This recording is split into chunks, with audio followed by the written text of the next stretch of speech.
Well, welcome everybody to the informational open house regarding the comprehensive plan amendment and rezone requests for 31st Avenue Northeast and Willamette Drive Northeast. This is meant to be informal, informational, and just a good time to ask questions. A formal public hearing will take place in October at the Planning Commission meeting, and I'll share more information about that in just a few minutes. My name is Jessica Brandt, and I'm an associate planner with the City of Lacey. We have a number of other presenters here with us. Ryan Andrews, planning manager with City of Lacey. Hi, Hello. Ryan. The property owner of the parcel we're talking about tonight, Richard Cobb. And Dan Penrose with SCJ Alliance. And Tyrell Bradley with SCJ Alliance, the consulting firm working with Mr. Cobb. And we're all here to answer your questions when we get to that part of the agenda. So let's look at the agenda. It's on your screen right now. We're going to spend the first part of this hour or so just with some information. So we're going to start with presentations. It's going to be just some background information on what this request is, what this is not, and just some background on the property. And I'll do that part. And then I'll hand it over to Rich and Dan, and they'll share some information about the request for rezoning and the supporting information for that. And the presentation part of this agenda will probably last about 20 to 25 minutes, and then we'll have the rest of the time to answer questions. And hopefully some of the presentation information will answer some of the questions you maybe came here with to the open house. And let's look at the next part of the Q&A, which we're going to do at the end. And if you haven't used the Q&A chat box for questions on Zoom before, it's pretty straightforward. If you hover over the bottom of Zoom, you'll see a little Q&A square. And if you just click on that, you can type in your question and they'll come through. Ryan's going to help us look through them and make sure we get to them. They'll just kind of get queued up in the order they come in. The only caveat here is if you have a question that is kind of long and complicated, involved to answer, tangentially related, or just need some more research, we're happy to send you an email afterward and get you more information. So we won't lose track of that. We just want to make sure we get to all the relevant questions, and so it'll benefit everybody attending tonight. And once again, this is informational only. It's really just an opportunity to share information, and Rich and Dan have volunteered to hold this so that when the public hearing happens October 6th at 4 p.m., you'll have had time to get your questions answered well before the formal comment period. And ultimately, what'll happen in October is the Planning Commission will make their formal recommendation to City Council after that public hearing. Also a note, this is being recorded, so if some folks weren't able to attend live, they'll be posted on the city's YouTube page, or you can watch it again later if you so choose. So if you want to save a date for October 6th at 4 p.m., the Planning Commission is still meeting on Zoom online. But if you would like to receive notice of that or have questions in the meantime, this is my email address, and you can feel free to contact me at any time about this rezone request. So what I want to start with is just talking about what this request is. Like, what are we doing here? What are we sharing information about? And so a comprehensive plan amendment and rezone request is a requested change in zoning on private property. What is zoning? That's a pretty good question to start with as well. Zoning simply creates districts that define permitted and prohibited uses. So in this case, we have a requested change in what is going to be potentially permitted or not permitted on a piece of property. So in this example, the applicant, Mr. Cobb, is requesting a change of permitted uses on his property. It currently is zoned for community commercial, and it's requested to be rezoned to neighborhood commercial and high density residential. And I'm going to get into each of those zoning districts and what that really means and what the requirements are for those. To be clear, this is a rezone request, so it's a request for a change in use. It's not a development project. There's no proposal for this project right now. It's simply a request for redesignating the use. So there's no land use application in at all. And anything in the future that would come in for a land use application or a project, a development, would come through our land development process. And that would be dictated by the Lacey Municipal Code and existing public works and development guidelines. Totally separate process than this, just so we're clear. So let's talk about these zoning districts.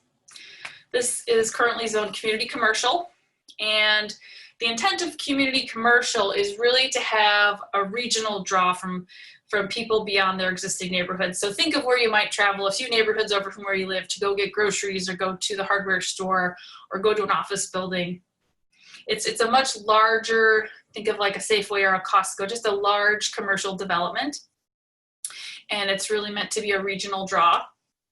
So what's proposed and requested is to change part of that 11.5 acres to a small corner of it to be neighborhood commercial, which is still a commercial retail use, allows residential just like community commercial, but it's meant to be a much smaller scale, smaller in size, smaller in height, just smaller needs. So like something a little smaller, like a hair salon, a bakery, a small drugstore, and maybe all those things in one building. But it's really meant to be more of something that you go to in your immediate neighborhood for your kind of just day-to-day needs. And there is some residential that would be allowed above a commercial use. So if it was like a mixed use kind of building, you could have retail at the bottom, office, and residential. And it could be a mix of those things, just a much smaller scale than community commercial.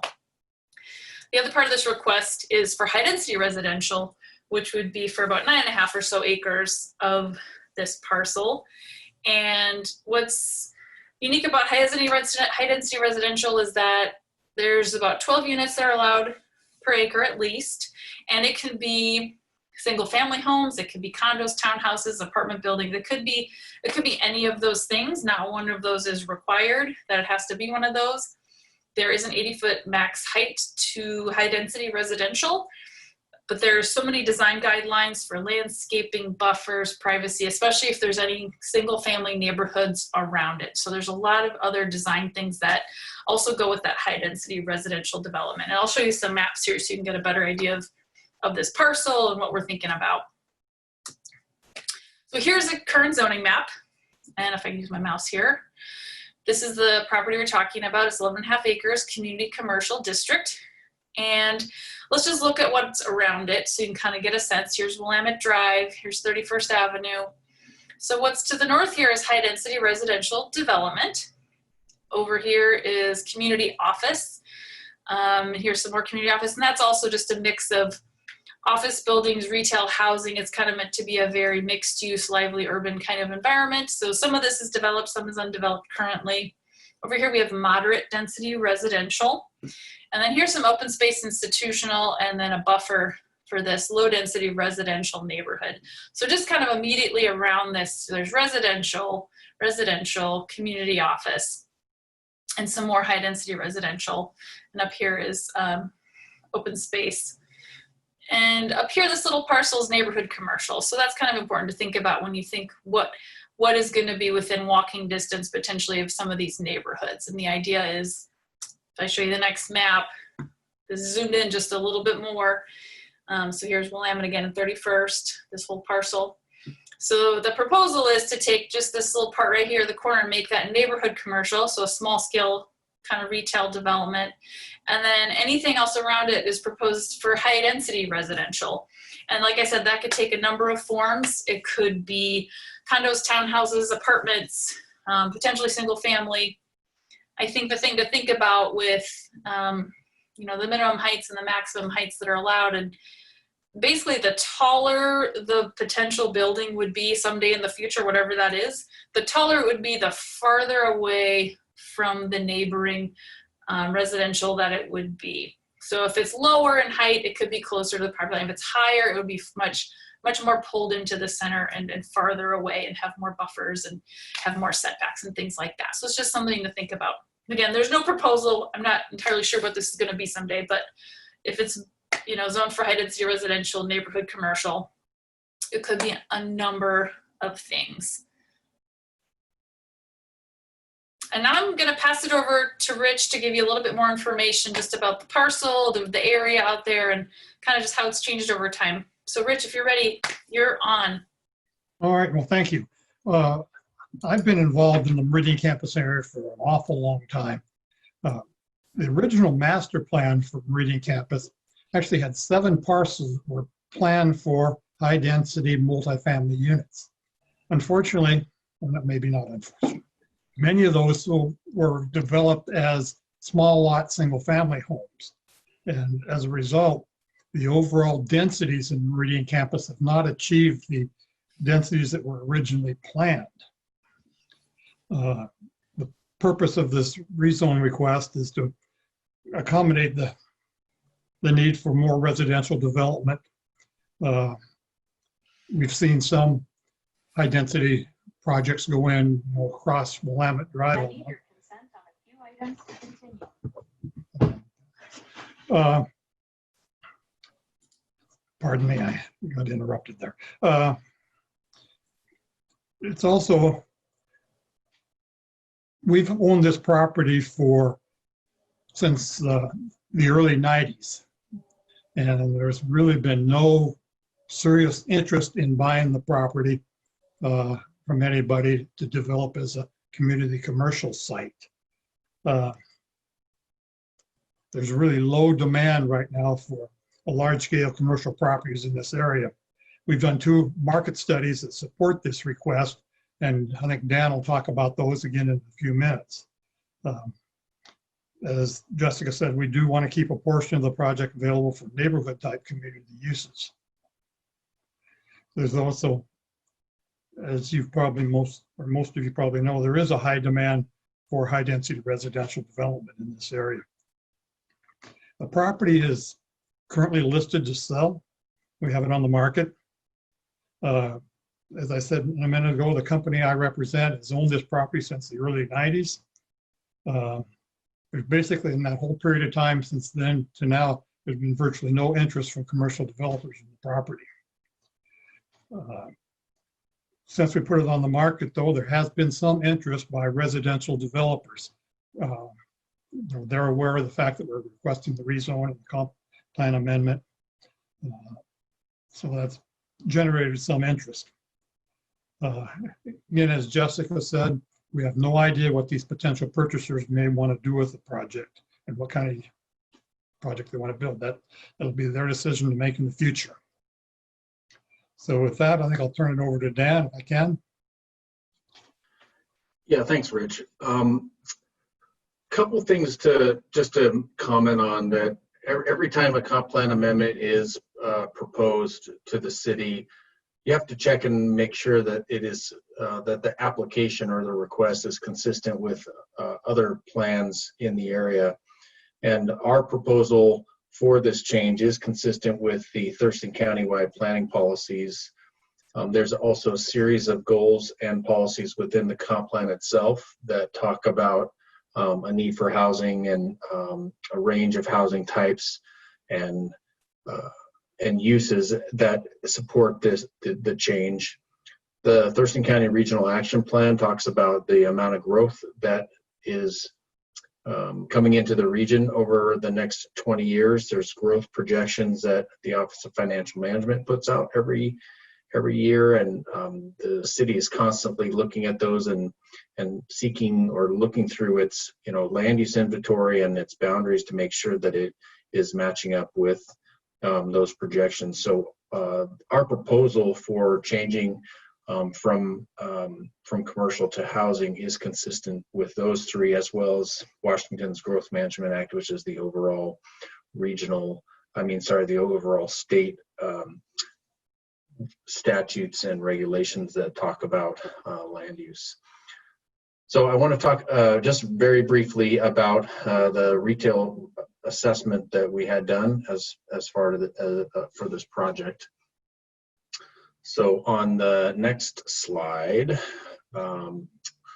we asked a retail firm, an economic analysis firm, to look at what the inventory was around our study area. So you see the Ever Success property there in the middle of the 11.5 acres. There's about 800 acres of commercially zoned land in this area, and nearly 70% of that is vacant. So that's about 575 acres that are not being used as they've been zoned. They just are sitting there. Some of them are on the market, some of them are not. But there's lots of commercial properties that are available much closer to significant commercial infrastructure that make those properties more desirable for those commercial uses. If we look at the next slide, you can see really what the sizes of a lot of those developments are. So this is kind of a little bit of a bubble chart showing dots. The small dots are less than 5 acres, and they go all the way up to greater than 20 acres. And these 6 or 7 different properties represent things that are available right now within this area, predominantly off of Britton Parkway and Martin Road, that are ripe for development. And these, if you talk to folks in the commercial and retail real estate industry, these ones are going to turn much faster due to the trip counts, the traffic that is on those segments of those roads. And we know that the diverging diamond is going in there right off of I-5. It's going to improve access into Gateway Town Center for Lacey, and the commercial uses in there. I think they're probably going to turn over much faster than our property, which is nearly a mile off of that interchange. So this parcel, as Rich mentioned, has been available for quite some time, and really no interest. And there is a need, and not only an interest, but a need for additional housing throughout our region. We know that there's a housing shortage, that prices continue to escalate, and that housing need is especially prevalent in this portion of Hawks Prairie. So that is our proposal, is to change that designation from commercial to a residential zone.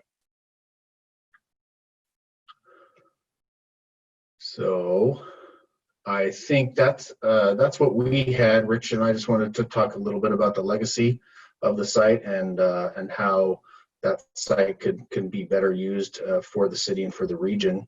I'll turn it back over to Jessica to wrap up that section of the presentation.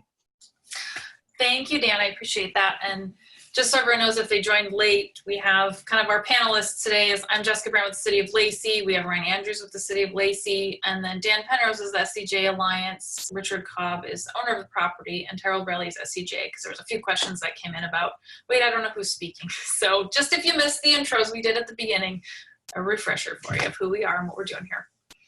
So now we have plenty of time for questions, and I think a few have come in, and I might see if Ryan wants to help us parse through some of them.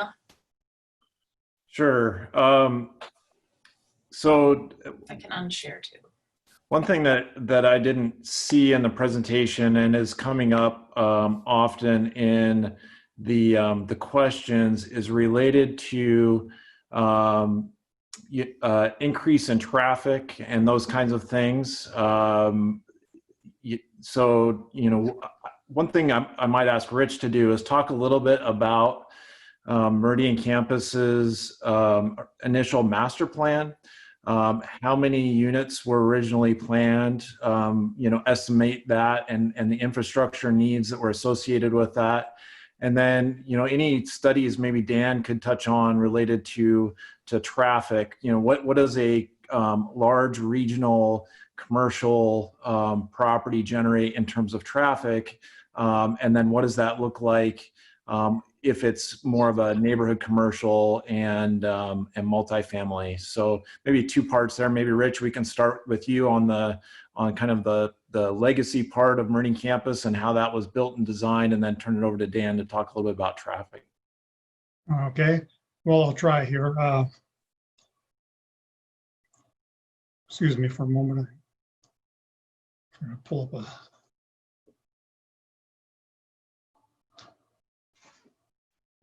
when Meridian Campus was originally planned back in the early 90s, up until about 2012, there was a plan for over 2,500 units in Meridian Campus.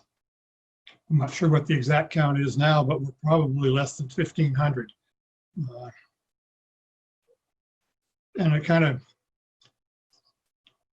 speaks to the fact that the infrastructure out there was overbuilt. Willamette Drive is an example. North of 31st probably didn't need to be 4 lanes. And we did do a traffic analysis as part of this requested rezone, and the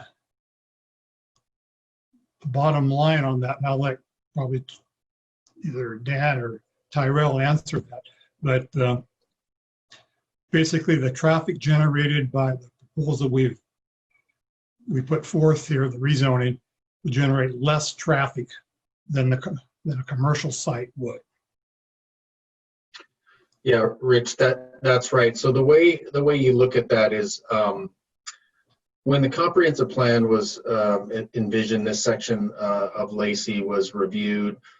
They assigned trip counts to different analysis zones in that area, and the trip counts and the number of the trips that are generated from a particular use are based on an ITE manual, mostly on a square footage of each of those uses.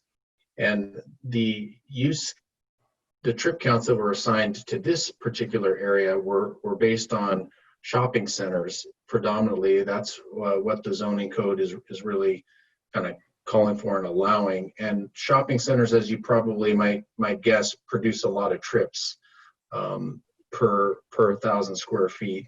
And so when we ran the numbers on the acreage of the existing zoning and then the acreage and applied the ITE manual to the proposed zoning, those trip counts went down significantly because, again, grocery stores are pretty high trip generators, and compared to a residential use or a smaller shopping center, kind of a convenience shopping center there on the corner, those are producing far fewer trips.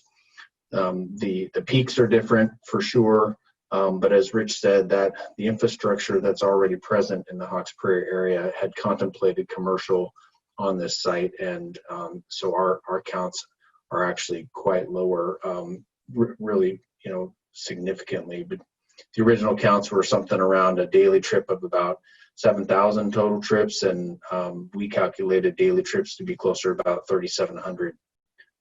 And that's including in and out. And so that's leaving for work in the morning and coming back to a residence in the afternoon, compared to multiple trips for a shopping center site. So hopefully that answers that portion of that question related to trip generation. Thanks.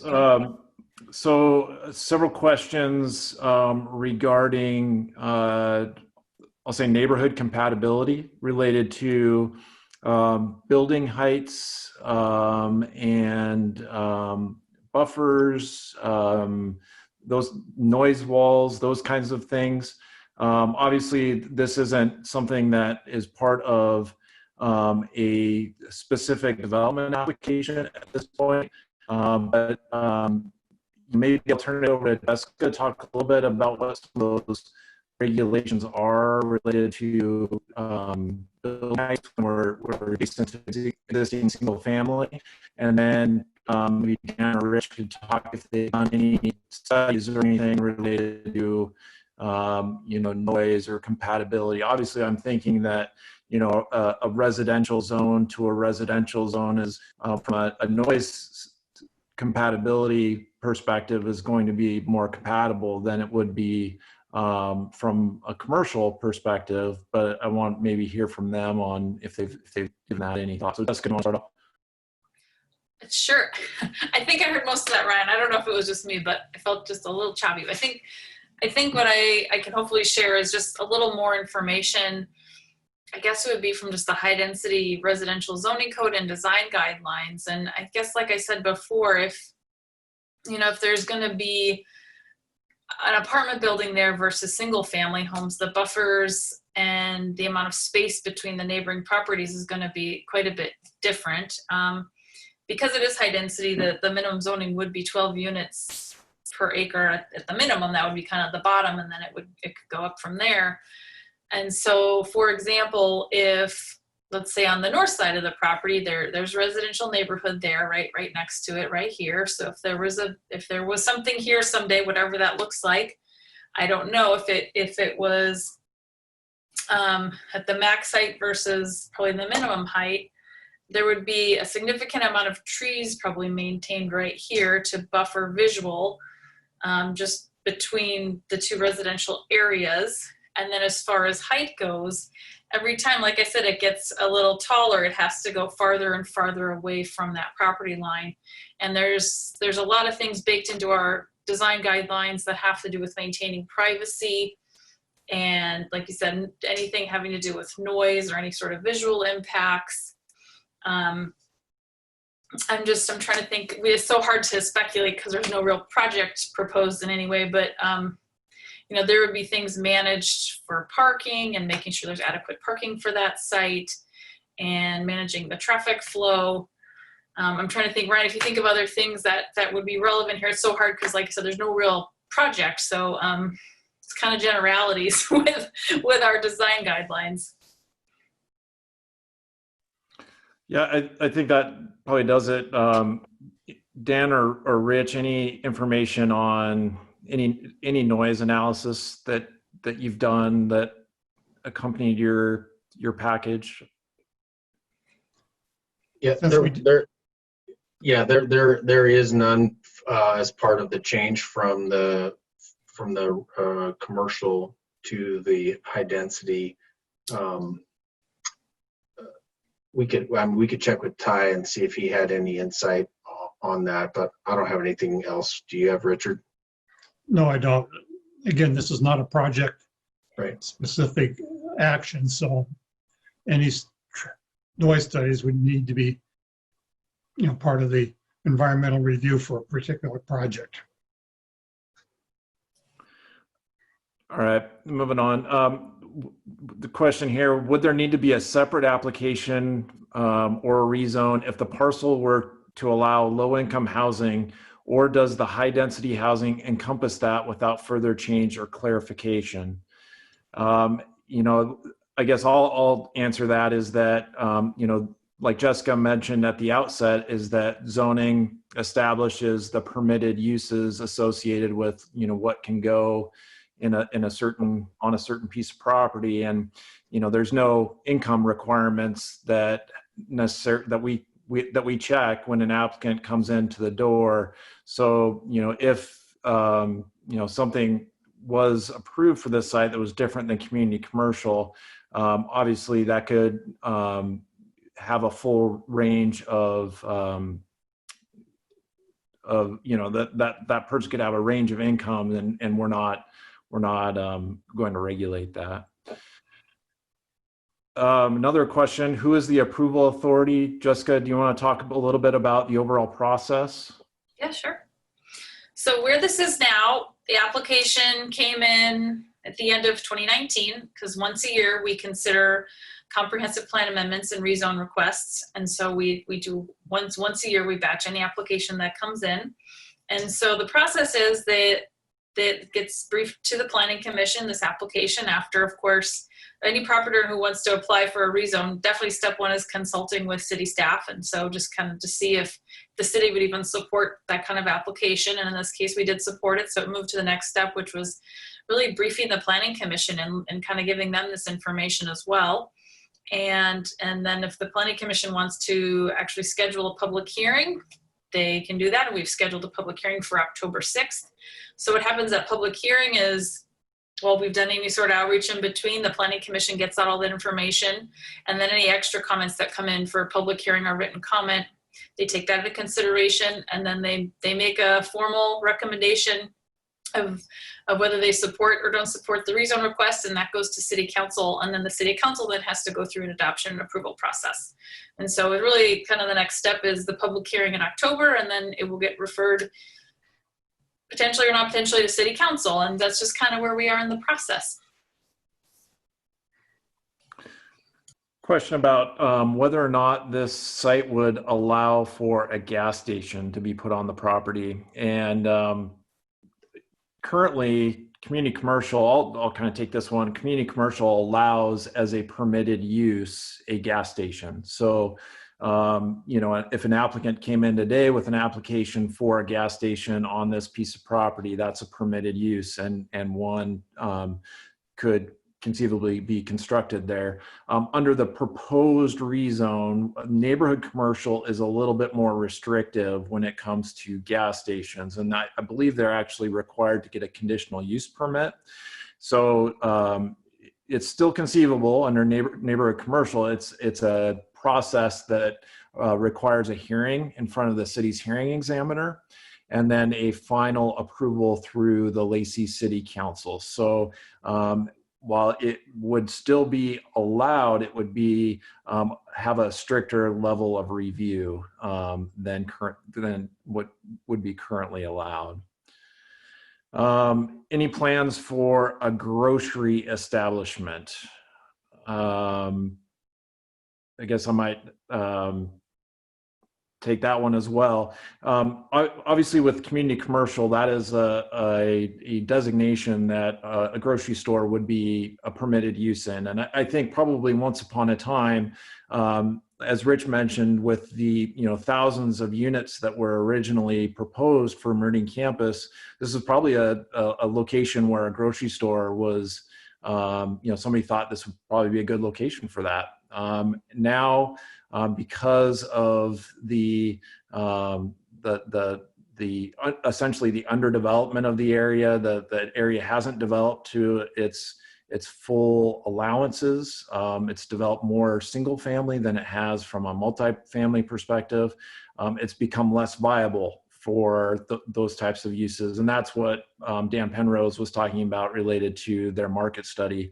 And really, when we look at the viability of commercial properties, including those that can support a gas station, it's going to be those that are, number one, closer to I-5, and number two, probably closer to Marvin Road. So as you get closer to Interstate 5 and closer you get to Marvin Road, then that's when the viability of a grocery store is going to be higher. So we don't have immediate plans for any grocery store applications at this point, but that's where we see that we have the available property and the zoning is right to do so in and around the Marvin Road I-5 interchange there.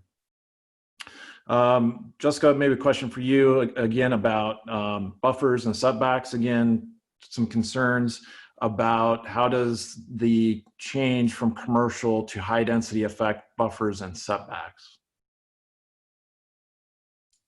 Well, I guess the short answer is whatever project comes in, it would go through a site plan review process that would really determine what the impacts would be. And so for a high density residential, I think it's actually, my assumption is that if it's a very large grocery store, that the buffer impacts would feel a little bit bigger than just a residential, because you have residential next to residential versus a residential next to a commercial use.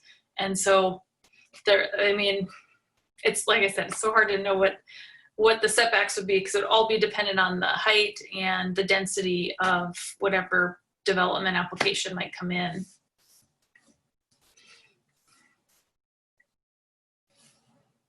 I think it would be helpful, Jessica, if you could maybe bring up that section of high density code and maybe share your screen as far as what specifically it says when you get to taller buildings.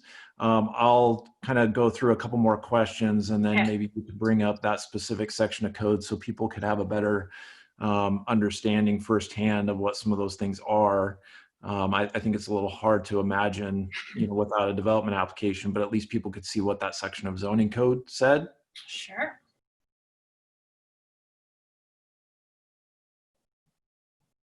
Not a question, but just something that I'm seeing as a common theme. A lot of people still, about wanting to bring in a grocery store to this area, and so. Again, looking at the site, as one that would allow currently for a grocery store, I think that's something that we will have to make clear to the Planning Commission as they review this application, and then the council as this moves forward, is that this is a viable site for that in terms of the land use. It's maybe not viable from a market perspective, but from the land use perspective. So they go into this with eyes wide open, because obviously we're not making those decisions for the council, but they need to be aware that their constituency out in this area really is in high need of a grocery store, and potentially amending this zoning might do away with at least a viable site from a land use perspective. Hey, Ryan, I think I can actually chime in a little bit on this as well. I'm Tyrell Bradley, for those of you who didn't catch. So I represent a lot of developers who do work in this area for larger commercial grocery entities. And I've looked at multiple sites on the other side of the freeway in and around the Meridian campus, kind of Marvin Road, Willamette Road area. And most of the major retailers are already built out on the south, on the the other side of the I-5, and so there's only a couple that are left. And I've looked at 2 different sites for the last entity that's left, and they've passed on anything that's further away from I-5 than immediately off of it. So getting a major grocery chain anywhere off of the freeway is a big challenge for most of those large entities. Thanks, Ready with Tyrell. zoning code if you're ready. Yeah, go ahead. Go ahead, Jessica.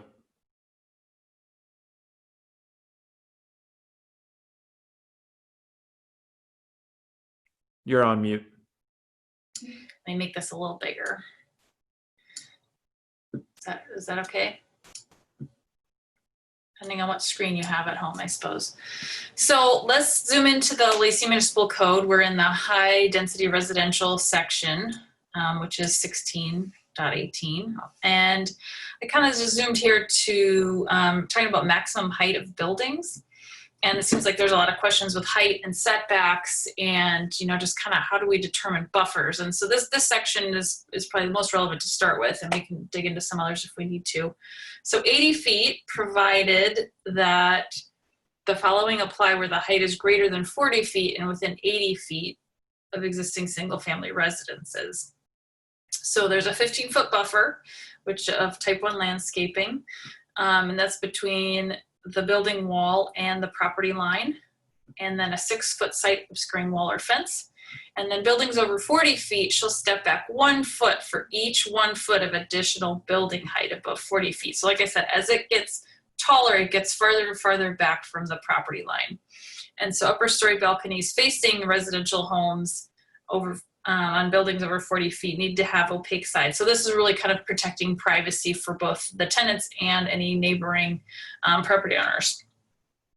And then there's some information about accessory dwelling units. And I mean, I guess the key is has to do with this. For every, every time it gets taller, it gets farther and farther away from the property line. And so you can imagine a 4-story building versus an 8-story building. It would be situated in a much different spot on a piece of property, depending on how tall it is. Does that help at all? I think so. Thanks for pointing that out.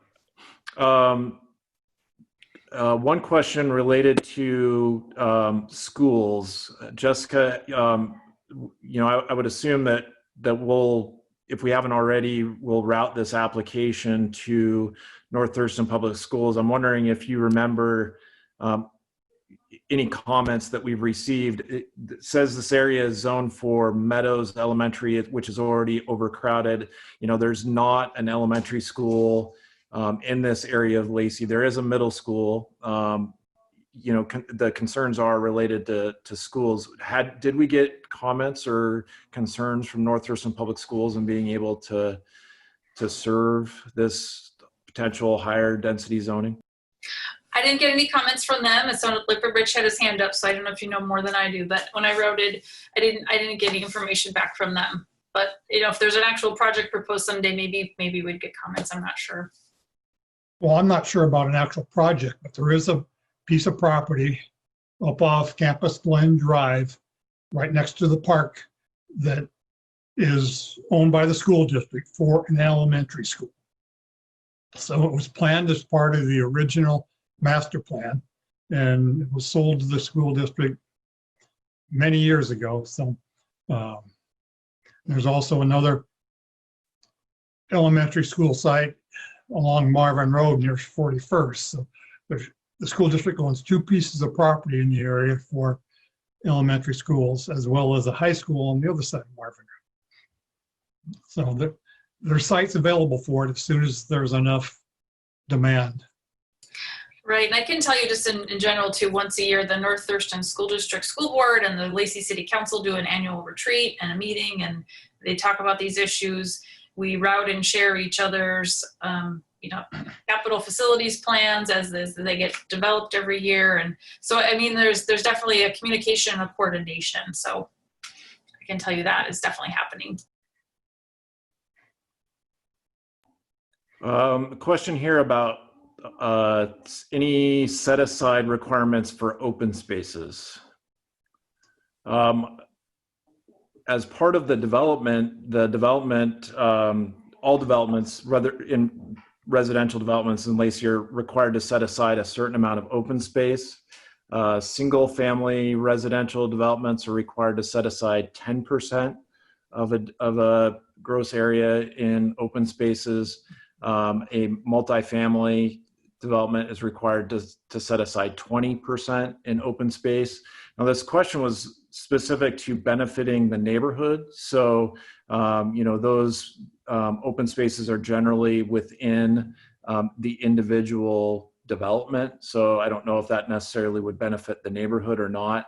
I know, the city does have 2 city parks in the area. We do have the Meridian Campus Park that's at, I think that's Campus Glen Drive and Willamette. And there is a lot of property there that's yet to be fully developed to its full park potential. And then we also own a piece of property that's further to the north. I'm not remembering the name of the development that is around it. But we call it Meridian Campus North Park. It's a treed parcel that will also have a city park. So Meridian Campus, like Rich said, it's been planned for schools, but it's also been planned for parks. Unfortunately, those parks are yet to be constructed or haven't been developed to their full potential yet. If I could make an additional comment, the original master plan for Meridian Campus dedicated or set aside 20% of the total project for open space. And all that open space, currently exists. Example is the property, kind of the triangular shaped piece just to the east of this site. But there's been a lot of open space set aside, a wildlife corridor, and many other pieces. So the project as a whole has already set aside quite a bit of land for open space. Question about how many other multifamily parcels are still not developed in the area. Any information on that, either from the city, Jessica, or from anything that maybe Dan, as a consultant, have you guys, you pull together any information as far as how many multifamily parcels are available? I do know just generally across the city, multifamily is in very high demand. We're seeing, record low vacancy rates in multifamily right now. And so we are seeing a number of multifamily projects, but any ideas how many parcels there are specific to this area?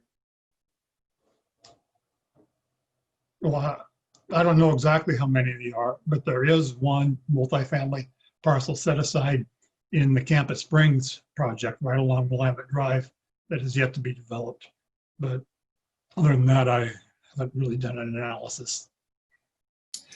I was just thinking as far as what's left for residential development in general in Lacey and city limits, it's getting pretty limited. Like we're almost at build out. So there's probably just a handful of large parcels left.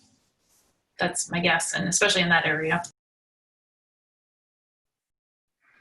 Got a question about the existing neighborhood commercial needs, and I'm not exactly sure, what the question is getting at, but maybe I can maybe help reframe it. Is that in the market study, Dan, are there uses that would be potentially beneficial, that would take advantage of that neighborhood commercial location at that intersection that have been identified in that market study that might be prime for future development?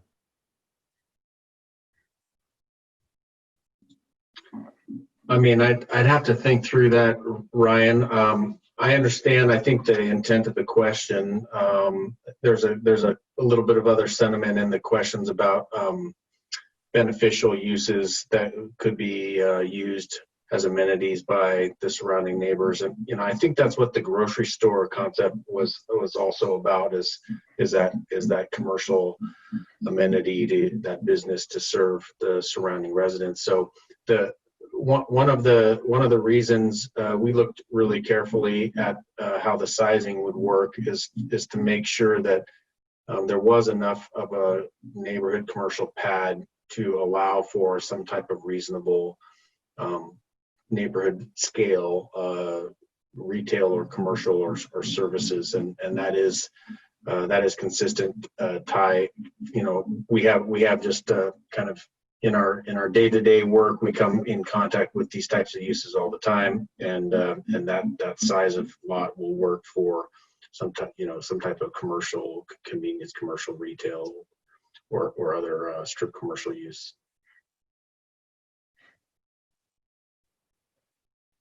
So I hope we got at that a little bit. All right. In the question and the response. You know, if somebody who asked that question, you might ask a follow-up if that wasn't exactly what you were getting at. We'd be happy to try that again. And just so everybody's aware, as we get to this, I'm basically starting at the top from those that ask the first questions, and as we go along, we're hitting that dismiss button just to make sure we get to everybody along the way. The question is, what percentage of trees will be required not to be tagged for removal? So maybe I'll help answer this, is that as the project comes in, depending on the project, it does have to meet the City of Lacey's tree regulations. Our tree regulations do require a 5% tree tract on the property. So that's something to keep in mind. You know, Meridian Campus does have a large amount of set aside in terms of buffers and the wildlife corridor that extends from is that Meridian Road all the way to basically to Willamette Drive. The William Ives Trail is part of that. So there are a large amount of trees that are saved throughout the development. Obviously, they'll have to be saved on the site as well and be required to be retained when the future project comes in. Concerns continue about traffic.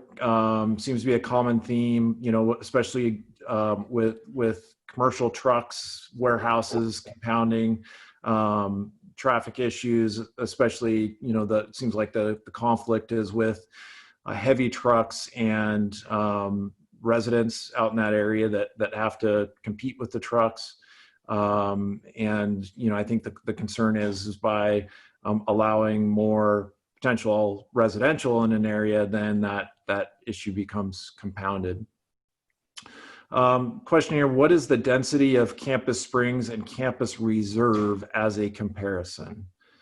I'm not familiar with those two developments, but maybe Rich or somebody that is a little bit more could speak to those. I'm not sure what the density is. I looked a few minutes ago on Campus Springs, and I think they've got like currently 83 units with the multifamily site still to be developed. The original master plan was developed for that site, showed 320 units.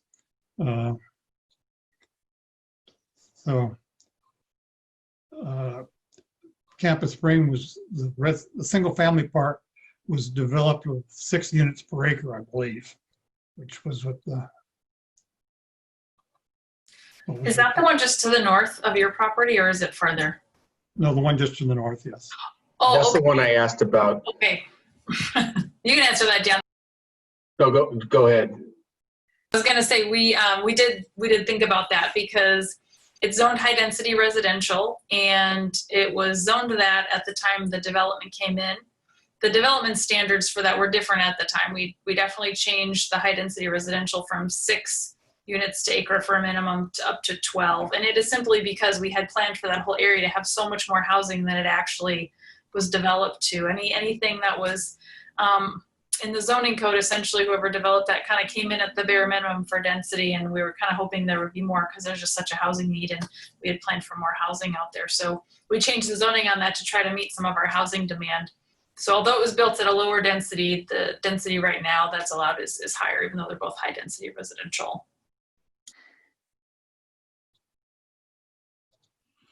Question here about more crime. The person asked question, I noticed the crime has increased in high density areas such as the west side of Willamette.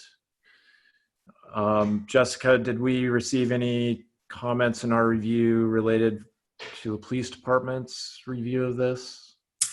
I did not receive anything regarding that issue at all. So that's something we'd have to dig into some crime stats for, because I didn't get any info from the police about that.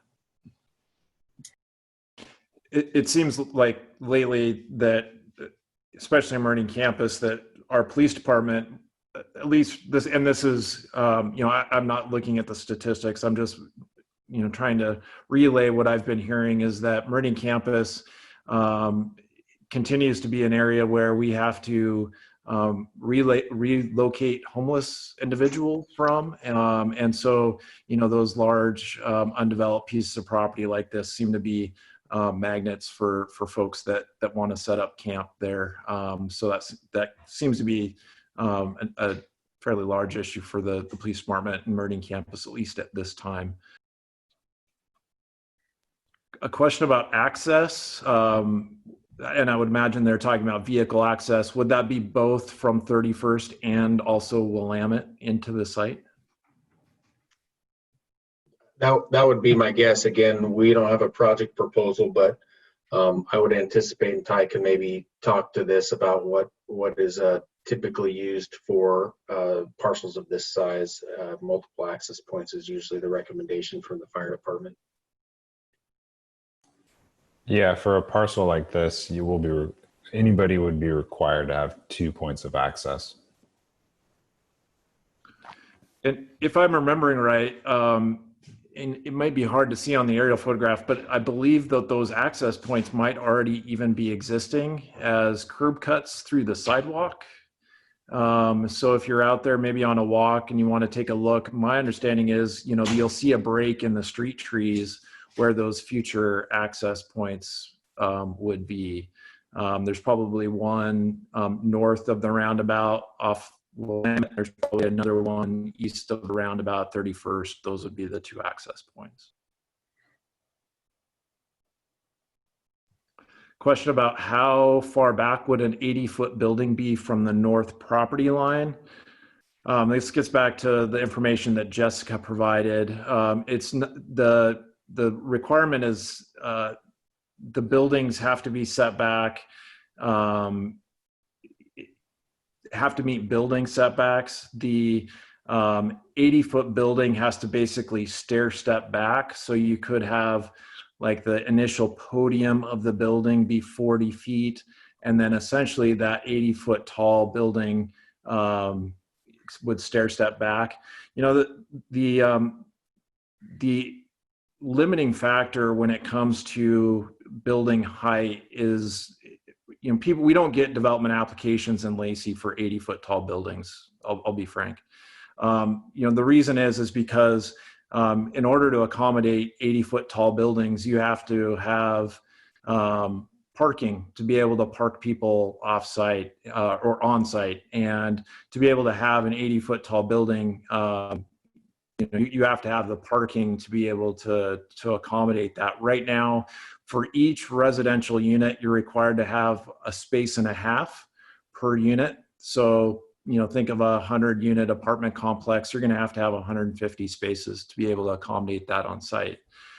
So the likelihood of an 80-foot tall building here is very low. I would say that, more likely you're going to get probably, a 3-story, maybe at the tallest, 35 to 40 foot tall building.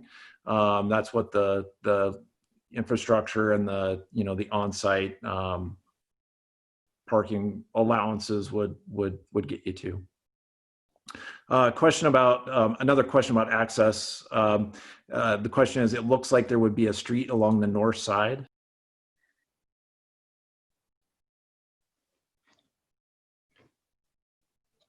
And I think that's more about it. There's potentially a driveway access along that existing bulb out for off of Willamette is my guess on that, Ryan.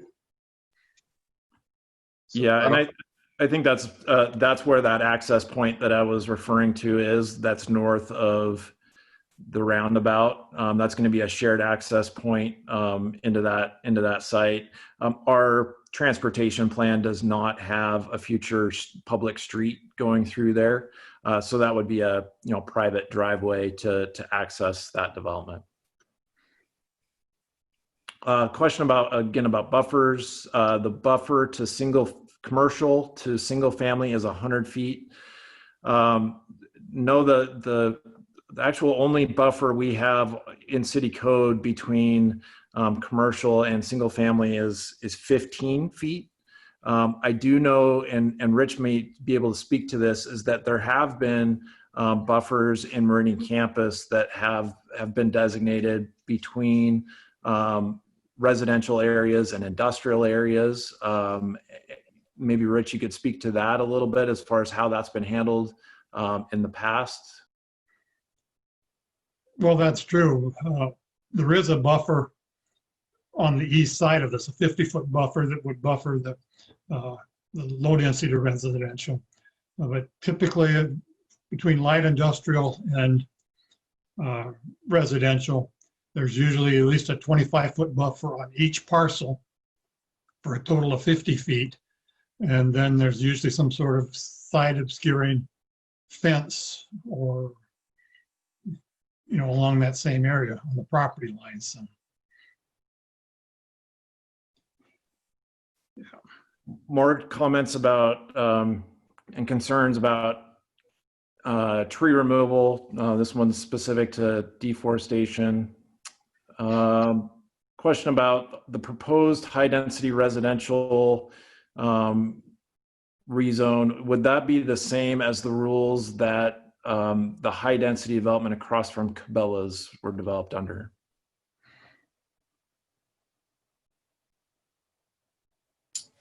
Jessica, I was like, if I'm thinking of the ones in the last year or two, I'm guessing.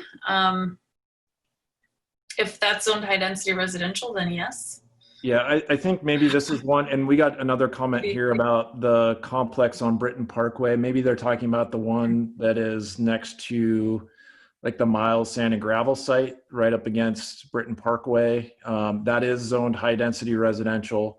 The concern here on this comment is about parking, how little parking was planned for that area. And again, that gets back to kind of my discussion about the height, is that, in order to have a successful multifamily development in this area, you're going to have to provide a lot of on-site parking because there's no alternative. There's no on-street alternative. So, parking is going to be a major thing here if future multi-development or multifamily development went in.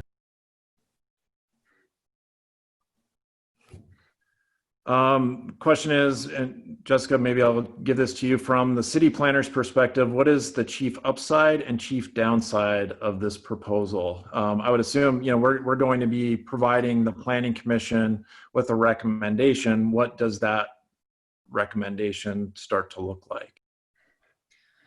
No, I think that's a really good question. And I've been thinking a lot about this too, because this application came in, almost 7-8 months ago now. And so we've had time to really think about that. And I think the major upside, as from a planner's perspective, and I don't represent all planners, I represent myself, but I really see a huge need in Lacey for housing. We just do not have enough places for people to live. And we've spent the last, 15, 20 years in Lacey building predominantly single family homes, which are very lovely and nice, and people need those, but there's also a huge segment of housing that's really missing from our community that we're really trying to play catch up on.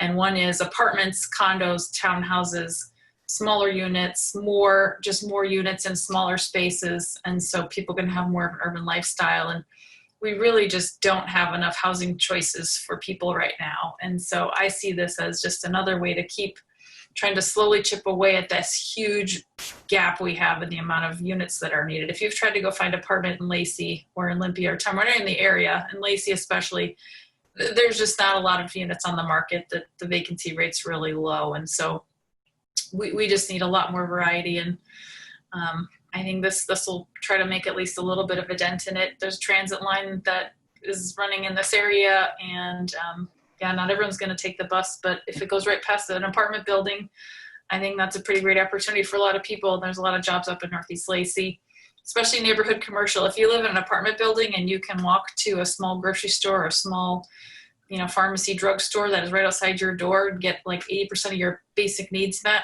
that's pretty great. And so anyone in the neighborhood can walk there as well. So I see that as a plus. I think the negative is just this, I don't know, it's an unknown. There's no project here. We're not really sure what this could look like. We don't know if we'll get, the bare minimum amount of units or a large amount of units. And I think it's going to be really just kind of the unknown. And maybe that's the only downside is we don't totally know what's going to be proposed here. And so it's just a rezone. Ryan, I can take a crack at that too, unless you have something else to add. Well, maybe let's move on, Dan. We've got, looks like 31 more, and it's about 8 o'clock. So maybe what we'll do is try to get through these by 8:30. If you've got any additional questions, Jessica, do you want to put up your email address again? And feel free to provide your comments or questions to Jessica. We'll stick around. We'll go to 8:30 and try to get through as many of these as we can. There's Jessica's email address. We do have that public hearing coming up. If you were registered for this webinar, you will be on our contact list and you will get a formal notice of the public hearing. So keep that in mind, that this is not your only opportunity to comment. We're hoping to try to get through as many of these as we can. If you've got something that maybe we weren't able to get through, feel free to give Jessica an email there and we'll be able to respond to you easier that way.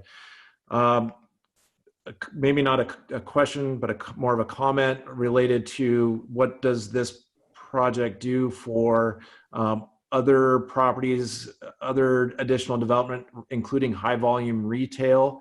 And I guess I can speak to this a little bit, is that we're in a pandemic world right now, and retail is not normal, nor are retailers looking to expand.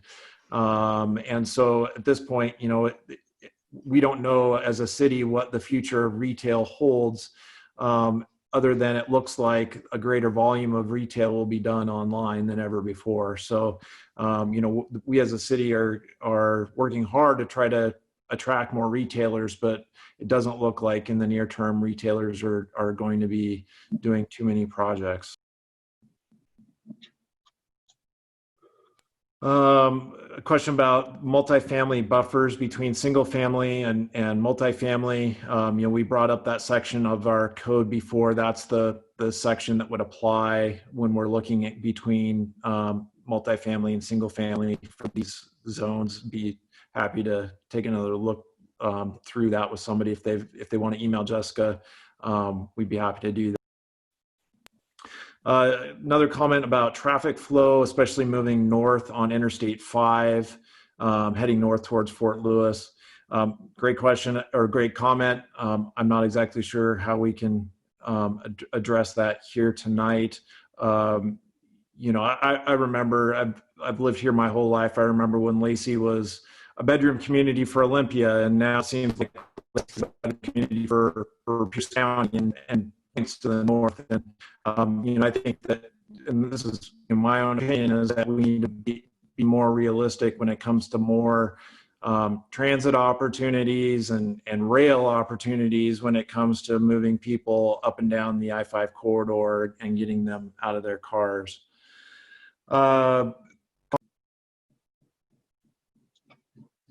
sorry about that. Based on zoning requirements, it looks like there would be a minimum of 108 units at 12 per acre to a maximum of 180 units at 20 units per acre. Actually, you know, the requirement is, the minimum requirement is 12 per acre. There is no maximum at that. We do not have a 20 unit per acre maximum.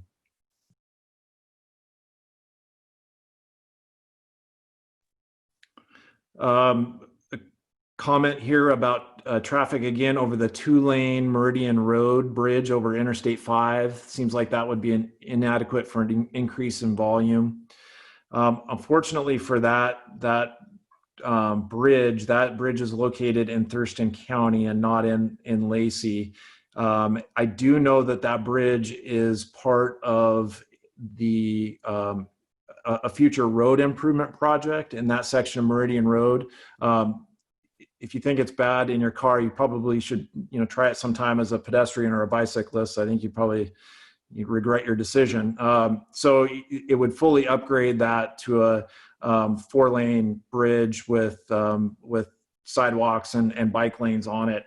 Unfortunately, the timing of that is out of our control because it's within Thurston County, but it has been identified as a future project and will be upgraded along the way. More comments about concerns over crime.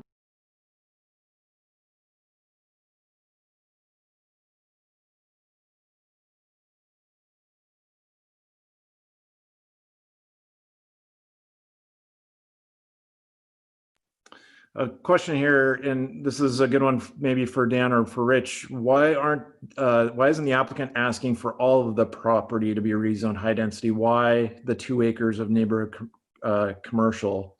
The commenter feels like this is putting a carrot in front of folks so they find that part appealing while the rest of the area is high density. I guess I could answer that, but we had suggested that to the city, and the city's one that said, no, we needed to retain a portion of it as commercial. And I would say that, you know, the two of these things are linked. I mean, the amount of rooftops or heads, you know, for people is related to the viability of commercial uses. You know, so there's a reason that there's still not a grocery store in the Hawks Prairie. There's not enough density for it. And so and I know it's a pain to drive across the interstate to get to Costco and Home Depot and Safeway and other places, but you know, maybe Ty, you could speak to the linkage between, you know, having enough density for a retailer to make the pretty significant investment and decision to drop their building into a space, anticipating that everyone's going to use that. So I mean, the density at our site and the reserving of that corner for commercial is trying to kind of do a little bit of the best of both worlds. Yeah, I could speak to that a little bit, Dan. So like if we take most major commercial grocers, look at a 1 mile radius of around 3,000 to 4,000 rooftops in that 1 mile radius of the site they're looking at. And if you look at this particular site, like Rich had mentioned earlier, there's maybe a little over 1,000 rooftops right now in this area. So it is very underdeveloped for what a major chain is going to be looking for. So you're going to look more like a neighborhood, smaller footprint grocery entity, which is, I think, why the city was looking at having us do this neighborhood commercial, because it feels like the market can support a smaller entity in this location. I'm going to share my screen here for a second. I want to show a map. Give me 1 second.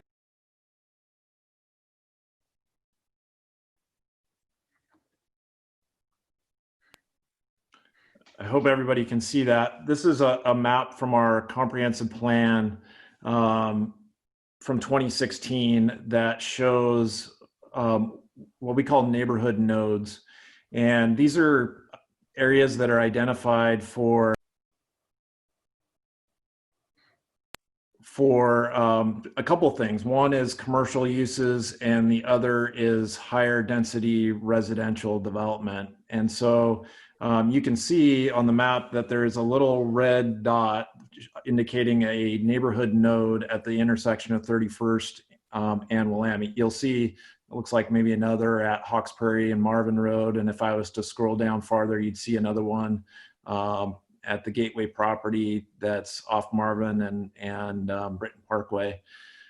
The thing about the neighborhood nodes is that they do provide a variety of higher density residential, and they do provide neighborhood services. And so that's part of why the city is recommending that some commercial be included, is that without some neighborhood services in this area, the closest ones are going to be some distance away. So part of our comprehensive plan goals are to try to accommodate neighborhood services in and around where people live. And if we aren't able to do that, then we're forcing people to get in their car and drive somewhere else to have their day-to-day needs met. And so, the idea is that there to be a convenient neighborhood commercial location within vicinity of each residential neighborhood. And so those are all spread out all the way across Lacey, all the way. There's various ones down College Street, out Mullen Road, down Marvin Road. Those are identified in our comprehensive plan as areas of future nodes. So just wanted to point that. Try to unshare that here in a second. Jessica, the question, at what stage will we know more specific plans? For example, if it would be high density or single family residential? We would know when whoever owns the property comes to the city for a pre-submission conference and has any sort of draft plan. So that's really an unknown. We wouldn't know until someone comes to the city with some sort of potential ideas. That we'd sit down with them and have a pre-submission conference and talk through all the requirements. And so yeah, it's unknown. So timeline-wise, this is going to the Planning Commission in October for a public hearing, and it's conceivable that they'd be making a recommendation to the City Council that would then make a final decision on the rezone by the end of the year. So it's conceivable, based on how long it might take to market and sell the property, that it could be sometime in 2021. We do provide notice for large development proposals, put signs on the property and those kinds of things. So there will be some notification. So I would keep an eye out for that. And I would assume too, since Rich is part of the Meridian Campus Association, that if you're part of your HOA, you may also hear more about it. What's the app, the neighborhood app that everybody likes to share information on? Nextdoor. Yeah, Nextdoor. That's probably another good way to find out at least that something might be happening. We received a comment about a half an hour ago about scrolling down to provide more information on off-street parking. I hope I did provide some information that, for a multifamily residential, that's required to provide a space and a half per unit off-street. For a single family residential, that's required to provide 2 spaces. So I hope that answers the question on off-street parking. If not, if you have questions related to other uses, commercial uses, and those kinds of things, let us know, and we can point in the right direction.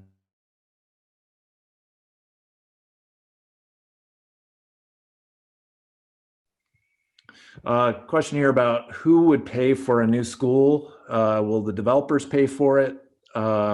Concerns about taxes increasing for school construction. Rich, I think you mentioned about the school properties. Now, those were set aside. Those were actually dedicated to the school district. The developer actually gave those to the school district. Is that correct? Well, there was a small amount of compensation at the time they were given. And at the time, Meridian Campus was given a certain number of credits towards the school mitigation fees. But those credits have long been used up. So any development on this site would pay to the school district whatever the current mitigation fees are. So the question was about who pays for school construction. Richard, you're saying that when a developer comes in, they pay their proportionate share for school classroom space, correct? That's correct. So a developer pays what's called an impact fee to the city to offset the units impact to schools. There's also a certain percentage that's paid for through, school bond measures and those kinds of things as well. So the idea, though, is that the development pays its fair share of the increase in classroom size that's needed as a result of the development.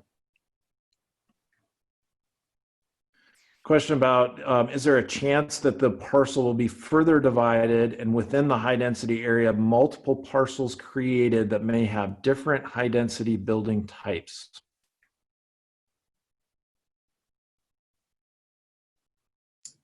I guess I could just say in general that if it's high density residential, it doesn't specify whether it has to be apartments versus condos versus townhouses. That would only apply if it was over 10 acres, and this would be 9.5 acres. And so this could be a mix of all of those things, just as one parcel. And so even if it were subdivided, it would have the same standard. I think the main thing is that throughout the entire parcel that's designated high density, the density has to be a minimum of 12 units per acre. And so that could be a variety of different units, as long as they didn't go below the 12 unit per acre standard. Concerns about global warming and cutting trees. That seems to be a common theme is tree preservation.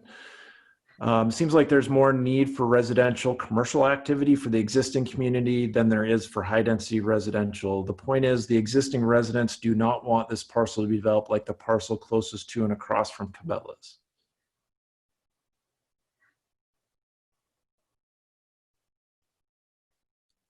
A couple example, the question was brought up before about how big some of these other example neighborhoods are. So somebody provided information. Campus Reserve is 80 homes. Campus Springs is 84 homes. Now, I think Campus Springs is the one immediately to the north. Is that correct? Yeah, it is. So that one does have a future multifamily site on it. That's the parcel that's closest to Willamette Drive that's undeveloped at this point. So Campus Springs would have a higher number of units eventually when that multifamily site does develop.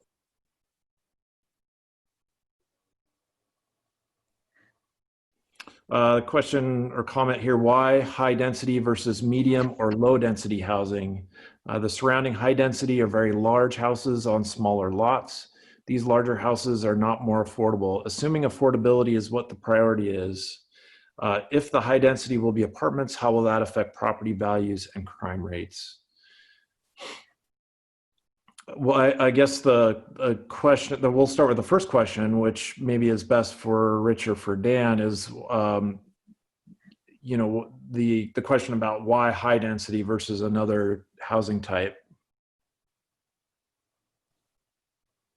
Yeah, I think in order to answer that question, you have to define what you mean by high density or low density or medium density. And I think part of our rationale in the application, and one of the questions, I was going to chat about this earlier, one of the questions that we answered on the application for the comp plan amendment was why we saw that this application was in the interest of the surrounding properties and the public as a whole. And we referenced again, and I mentioned this in my introductory comments, the Office of Financial Management does a population projection, and the city is really trying to accommodate a significant amount of growth.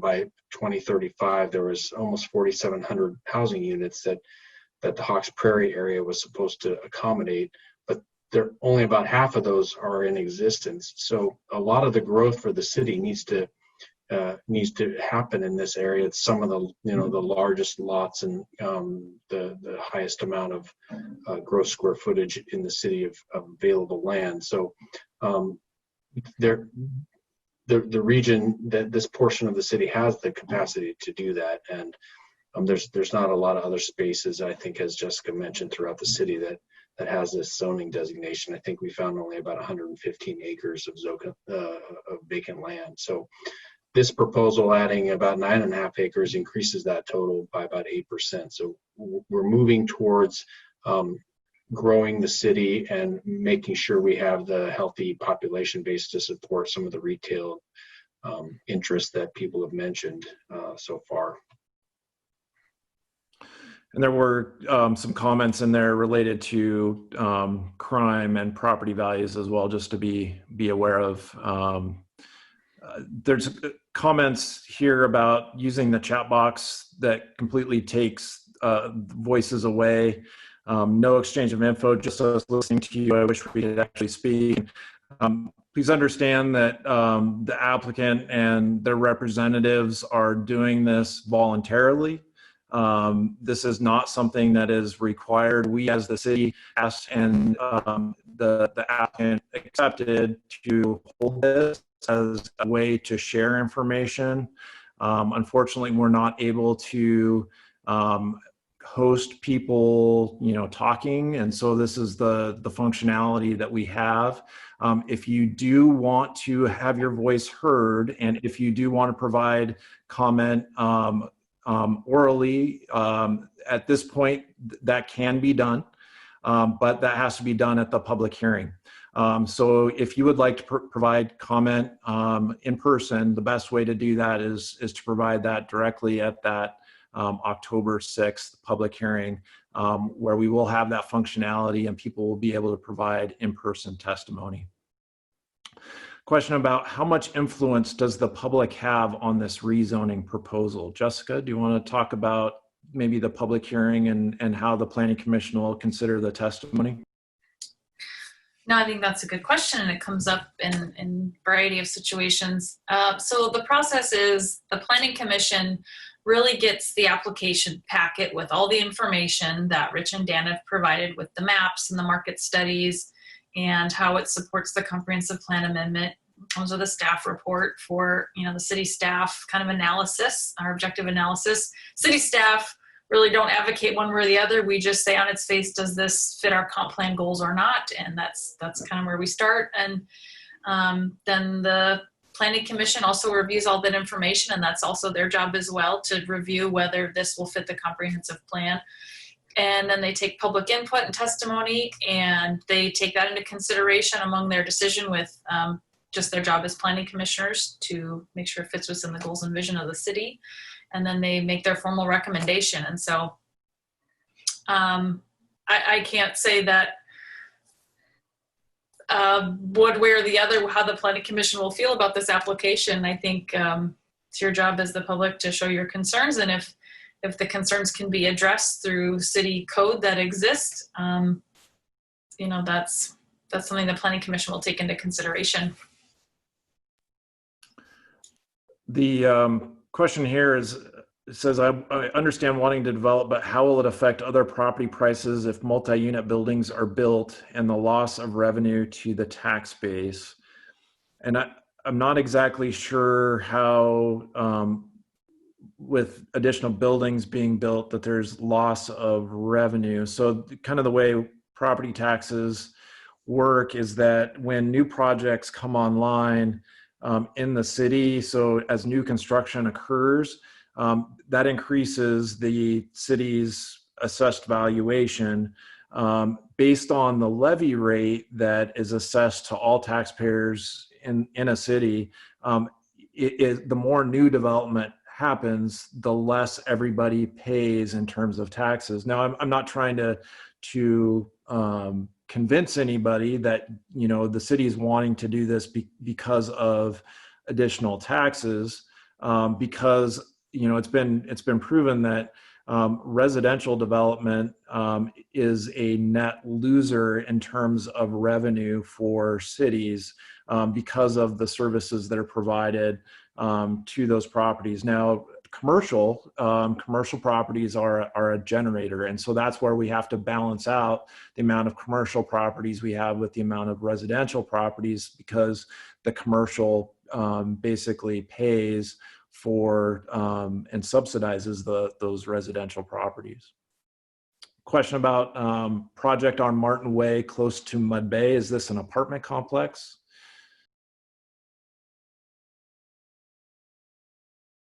We might have to answer that offline. I don't know.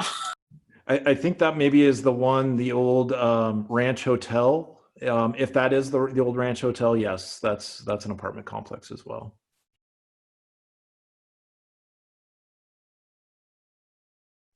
All right, we got about 7 minutes left, and we'll try to get through. It looks like we got about 9 left. We'll do this quickly.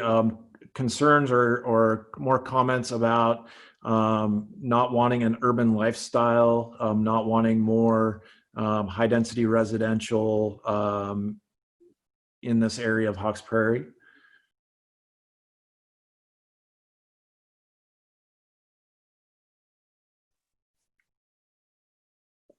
Concern about taking public transportation in the days of COVID-19.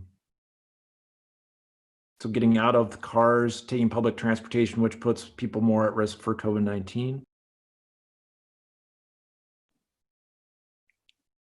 A liquor store, comment about a liquor store that will only invite more crime, drug dealers, and break-ins.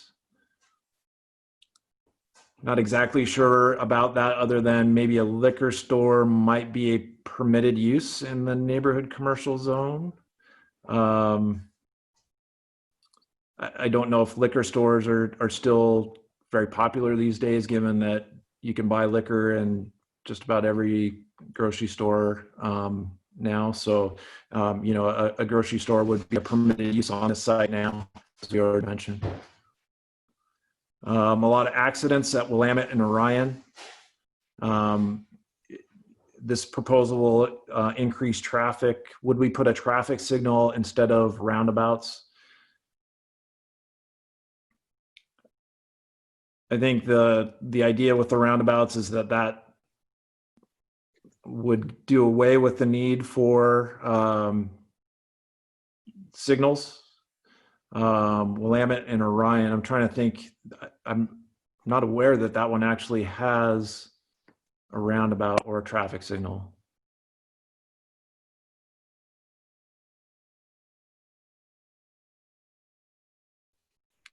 Concern here about the crime statistics again, and I think maybe, Jessica, this is one that we as staff can reach back to the police department about, is police statistics about crime for high density development. I think that's something that we could provide that information, you know, in a staff analysis for the proposal. It seems like that's a big concern. So, you know, I'm definitely seeing some key themes coming out of this. One being, you know, I'll say tree removal, another being compatibility, another being traffic, and another being crime. If there are more that I'm missing, maybe somebody could leave those in the chat that we could take another look at and provide that information to the Planning Commission. And certainly we're going to provide this information on this briefing to the Planning Commission as well. So they'll know that this has gone on, and that we'll provide them with those key themes even prior to the Planning Commission public hearing.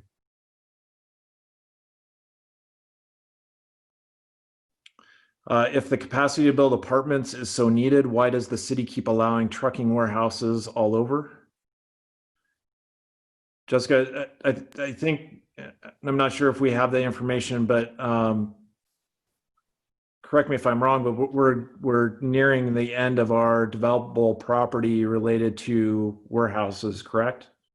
Right, this goes back to zoning and what land is designated for what uses. And a lot of the industrial lands up in the northeast part of Lacey, they're almost built out. And so that just happened to develop first before all the multifamily housing. And I think Ryan made a good point that if we make everything multifamily housing, then the city has no revenue generation and there are no jobs. And so we try to find that balance of just a mix of uses in all different parts of the city. And the industrial is, yeah, it's almost built out up there already. Okay, so we're just about down to it here. We got 3 left and a couple more minutes. More concerns about if we would have wanted high density, we wouldn't have moved to Hawks Prairie. Understand that, you know, that we live in a growing area, and a lot of people want to live here. We have a high quality of life, and understand too that we have a development community that wants to work with the community to be able to provide more housing, and especially, as Jessica mentioned, an area that needs it so greatly. So we need to keep that in mind as well. I guess maybe the last thing here, they missed the first part of the meeting. Can you elaborate what type of housing is being referred to as high density residential, apartments or townhomes? Jessica, would you mind just kind of giving another shot at that? And then that'll be our last question or comment. One thing I did want to underscore was that this has been recorded and will be put up on the city's YouTube page, probably sometime in the next few days. And so if you did miss any part of this and would want to go back and take a look at the last hour and a half anytime, go to the city's website, or not, excuse me, go to youtube.com and then just search up City of Lacey and you can get to the city's YouTube page.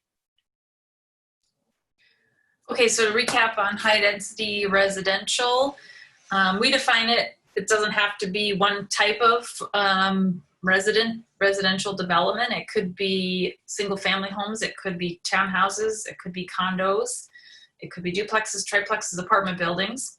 And so it can mean a variety of things. And so what really will drive what might be there someday is really the density minimums of 12 units per acre. And also parking requirements, buffer requirements, that will really drive the design and what might be there someday. So it could be any of those things: apartments, condos, townhouses, or potentially single family, but it's really meant for no max density. And so they're really meant for a higher use than just a low density residential neighborhood. And Jessica, there's design guidelines on those items, as you started to mention with height, right? But there's others as well. Right, there's privacy requirements, parking requirements, setback requirements. So the taller it gets, the more stair-stepped it has to be away from neighboring property lines for single family residential. And if someone wants to send me an email, I'm happy to walk through the code again with them, just in the high density residential section of the development guidelines. Jessica, would you mind putting up your email address one more time and close things out for us?